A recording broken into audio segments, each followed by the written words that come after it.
Okay, so hi, welcome back. This is not the second video that I expected to make, but I've been consuming nothing but Deltarune content over the last couple days, and I need to get all of this out just somewhere. Like literally I finished watching the game and immediately just brain dumped an entire Google Doc of just all of the questions I have on this game's music. Like I'm actually breaking out my f***ing Pepe Silva conspiracy board here. Because, like, everything is different now. And I just don't know what's happening anymore. Oh, yeah, by the way, obviously spoilers for chapters 3 and especially 4. So, if you haven't played or seen, or, you know, don't let this be your first introduction. Okay, let me just start with a quick disclaimer here. I am not the most up-to-date on Deltarune lore. I pretty much know the stuff that's in the chapters. I haven't been keeping up with the between-chapter stuff, the website ARGs, like all that stuff. I haven't been keeping up. So if anything I say here is like, oh, we've already known that for years, just bear with me. I don't know. I'm doing my best.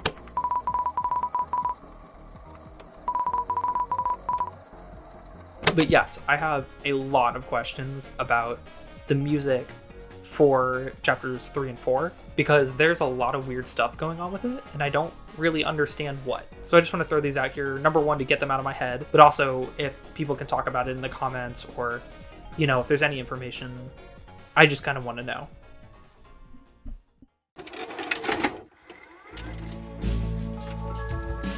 Okay, so let's start with chapter 3.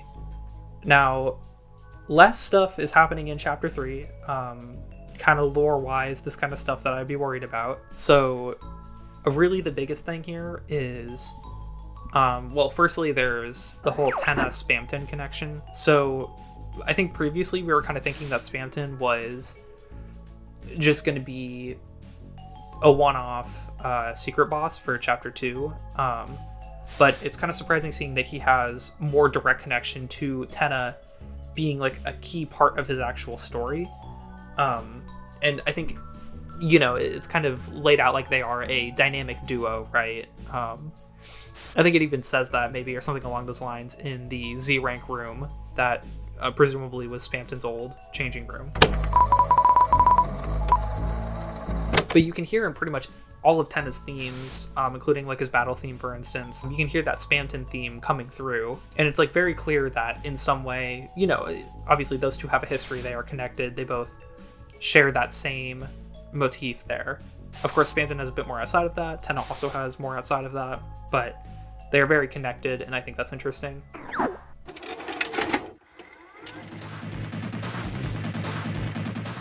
And then also, this is technically chapter 3, I had a question about the Knight's theme. So the Knight's theme, Black Knife, is essentially a battle theme version of the track The Chase from Deltarune 1.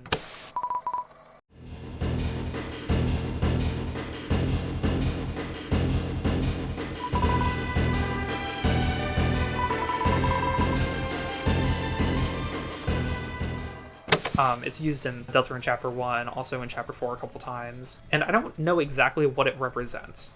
Because, so this theme is actually technically from the track The Door, which is like, it's the door that goes to the Card Castle Dark World in Chapter 1. The Chase is just like the faster version of that, and then, you have Black Knife, the faster version of that. But it's really interesting hearing them use that for the Knight as well, to where I'm not entirely sure what it's supposed to mean. My current thought is that really that theme, that door chase theme, more represents the kind of fear of the unknown, fear of the dark thing that you can have in those scenes. So like in the door, it's you don't know what's beyond the door. In the chase, it's the shadow of Lancer, or I think it's a Titan spawn ? In the chapter 4 chase. I would need to check that.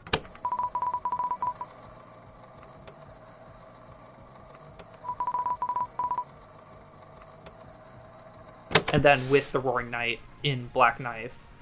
So my other thought would be that it's the theme of kind of the opposition, the roaring, the evil darkener, dark world, whatever, like that stuff. But I don't think that that's necessarily the case because, number one, like that theme gets dropped once we know more about the character. So like with Lancer, it just changes to Lancer's theme, like once it's revealed who it is and we know who's been throwing the stuff at us, it's no longer unknown. And then same with the Titan Spawn, right? The Titan Spawn have a different theme when you fight them in Chapter 4, like later on, than the chase theme that we hear earlier. So I think what that also means is that we might get another Roaring Night theme later on down the line, like a specific Roaring Night theme that isn't just that chase motif. So that would be really interesting. I'm looking forward to that, if that's real.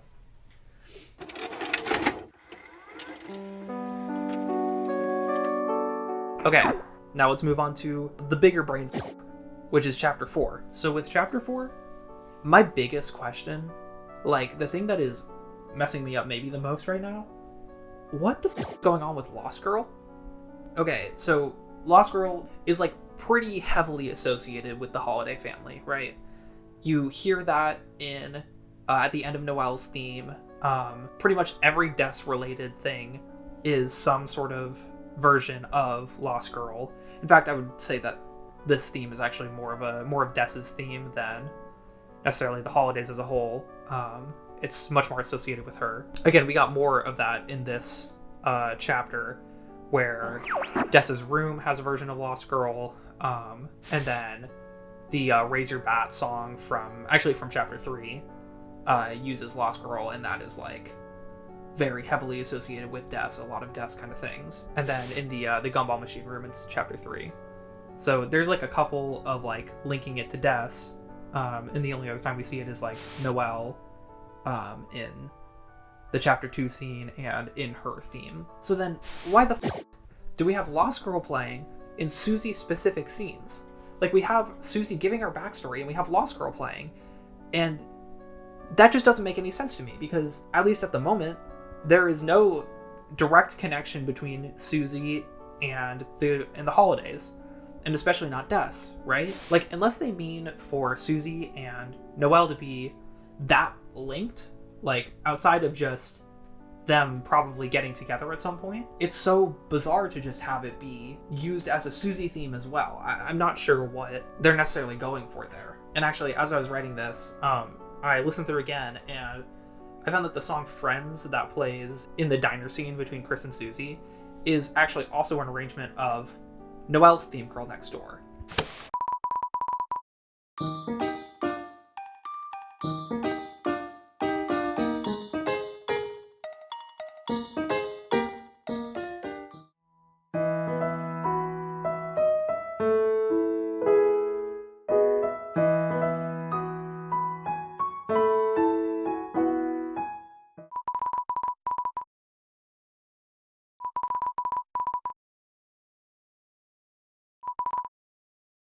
So Susie and Noelle seem to be like very musically interlinked, or at least she's very interlinked with the Holiday family. It's also really confusing because as of now, again, she has no blood connection or any other sort of like super direct connection that we know of besides having a crush on Noelle. So I'm really interested to see where that plans out. I don't know why else that would be. It's so weird.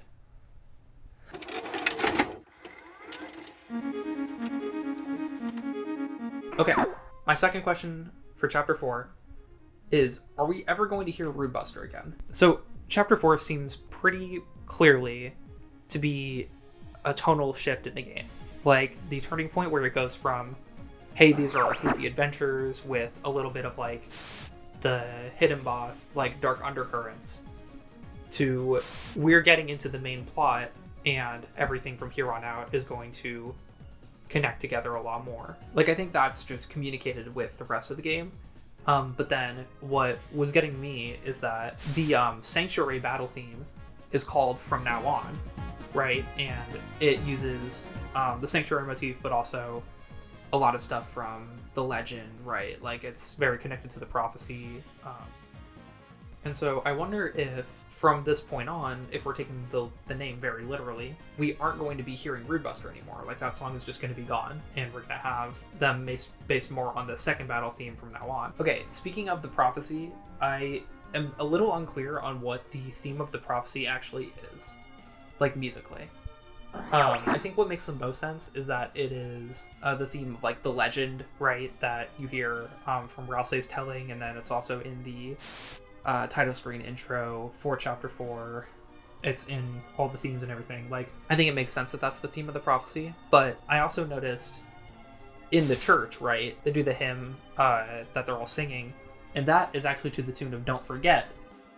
So I'm wondering now how much of a connection Don't Forget has to the prophecy, because I always kind of considered it more of like the theme of the heroes, I guess, right? The theme of the good guys, and like generally the main theme of the game. I don't know. I'm interested what, number one, I don't really know what the general consensus is on what Don't Forget is, like what it's the theme of, but it's interesting to me that it's being tied in so heavily to the prophecy and kind of this religious aspect, because as far as I'm aware, it hasn't really had that connotation before. Or maybe there's nothing there. Maybe it's just kind of a accidental part that we don't need to look into. Also, the main theme of the prophecy probably is still the legend because of like old wooden rafters, like the ambient theme in the church. Like it's still pretty connected. There's plenty of evidence for that, but the specific use of Don't Forget is interesting to me. Also, another side note on the legend, I wonder if the original version that we've heard that in Ralsei's scene, right, in Chapter 1, is not the correct version, if that makes sense. One of the things I noticed with all of the legend themes in Chapter 4 is that they are different. The melody is different than the one that we get in Chapter 1.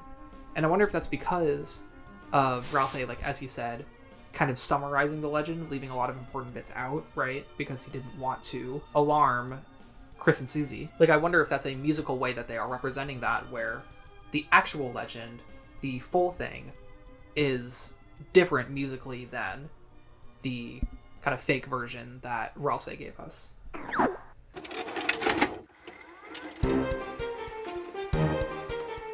Okay. So also, another thing that happened in Chapter 4, the freedom motif is back. So that's the world revolving theme that's also a big shot and is now in Hammer of Justice, Gerson's battle theme. Now, what's interesting to me about this is it seems more like, so with Jevil and Spamton, right, there's kind of this like kind of Faustian deal kind of tone with it, where they were given powers but were driven insane or, you know, had their power taken away, and it's all connected to the shadow crystals, right, these hidden boss items. But with Gerson, there really isn't that kind of Faustian deal thing. Gerson seems to be very much acting on his own. So it still keeps that same theme of freedom, of breaking from fate. If this game's whole theme is your choices don't matter, these are the characters that are saying, no, screw that, your choices do matter. I'm going to go make that change and make those differences. And what's interesting, and it feels like Gerson is the only one who is actually able to live that out. Gerson's whole thing is he doesn't believe in the prophecy or believes that it can be changed, right? He says that we should be writing our own story instead. And this is consistent with kind of what Spamton and Jevil were doing, where they're trying to break from their fate and use these kind of ill-gained powers to change their status or become free. Gerson kind of does this of his own volition. You know, a lot of this is because he is a Lightner while this is happening before we meet him, right? But Gerson does still have a shadow crystal that was left for him in the Dark World. You know, the first time that he's ever been to the Dark World as a Darkner. It was left for him, presumably by Gast or like whoever we think it is, right? But it seems like they don't necessarily need to be given that, like request it or have this kind of Faustian deal to get a shadow crystal or to be involved in this hidden boss kind of route area. Now again though, I am still a little uncertain about the nature of the shadow crystals because of the fact that you get one from the knight just off of its blade, right? And also the fact that there's the shadow mantle from Iram. Like, we don't really know enough about what those are and where they come from to say definitively where they are from, but it seems to be very much tied to this idea of breaking from fate and changing your stature, right? Which is something that, again, like Aram, whatever, that's a hidden boss, gives you the shadow mantle, which breaks from the fate of necessarily confidently losing to the knight, right? Like, that's supposed to be a set in stone thing. Even Sham is shocked that you're able to beat the knight, even if you have the Shadow Mantle, right? So it's not an easy thing to do, and you are breaking from what was supposed to happen. So we still have that theming, but it's a little bit more complicated now. Yeah, that connects that musical stuff plus the Shadow Crystal that connects Gerson directly to this freedom idea.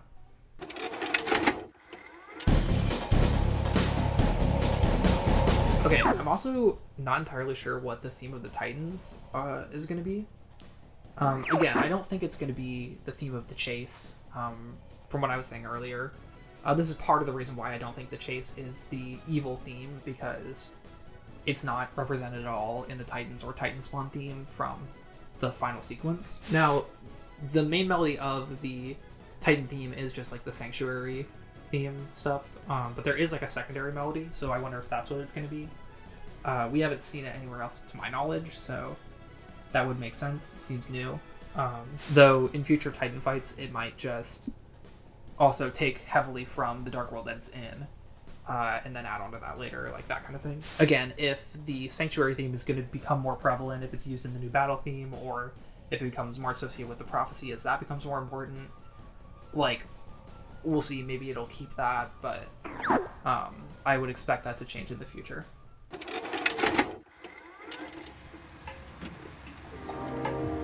Okay, so this is like the weirdest one to me. Like, I genuinely have so many questions about this, and I don't know why the hell it's like this in the game. What is up with the place where it rained? So this is the song that plays, right, when you get out of the Chapter 4 Dark World and are going to your house. And it's literally, like, it just is, it's raining somewhere else from Undertale, with the Sans motif taken out of it. Toby, what the f*** do you mean by this? Okay, so for a little bit of context here, there is a popular theory about Deltarune that is that Sans in Undertale is the same character as Sans in Deltarune. And what I mean by that is, typically the characters in Deltarune, right, you have Toriel in Deltarune, is a alternate universe version of the one in Undertale, because Undertale is like an alternate universe of Deltarune, right? But the idea is that Sans is actually just the same version from both games.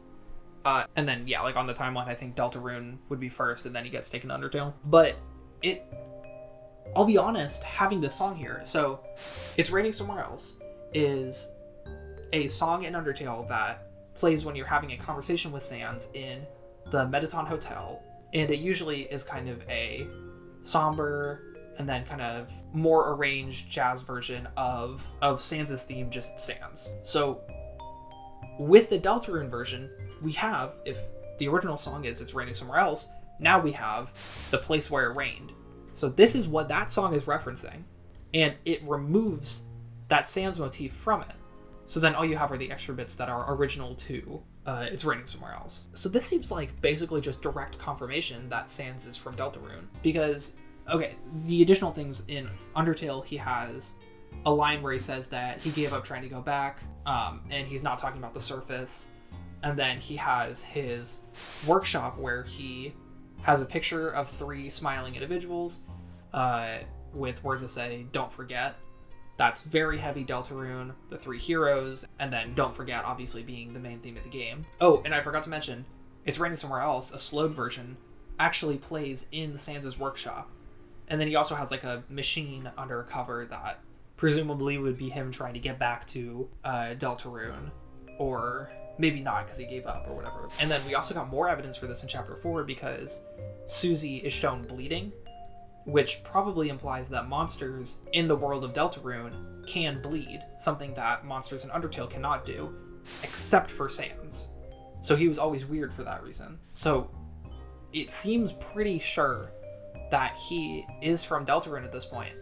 But what is so bizarre to me is the fact that this is happening at all, and I think it implies that Sans is going to have a bigger role in the story going forward. Which, like, why? Sans is already the most overrepresented character from Undertale.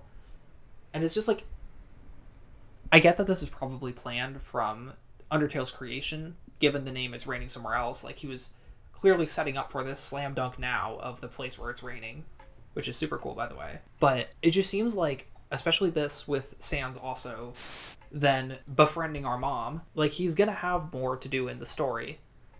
Again, maybe not.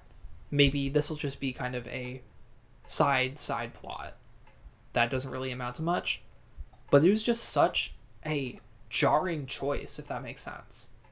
Like, when I heard that, when people heard that, this song where you get back from the Dark World after a really intense sequence, and you just hear the rain dripping, and then the chord.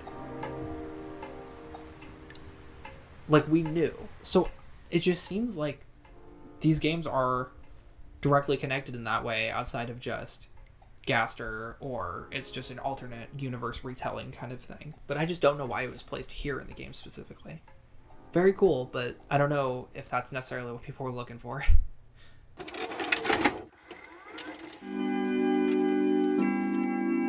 Okay, so these are all of my, like, right now, just off-the-cuff questions that I really have about the soundtrack right now.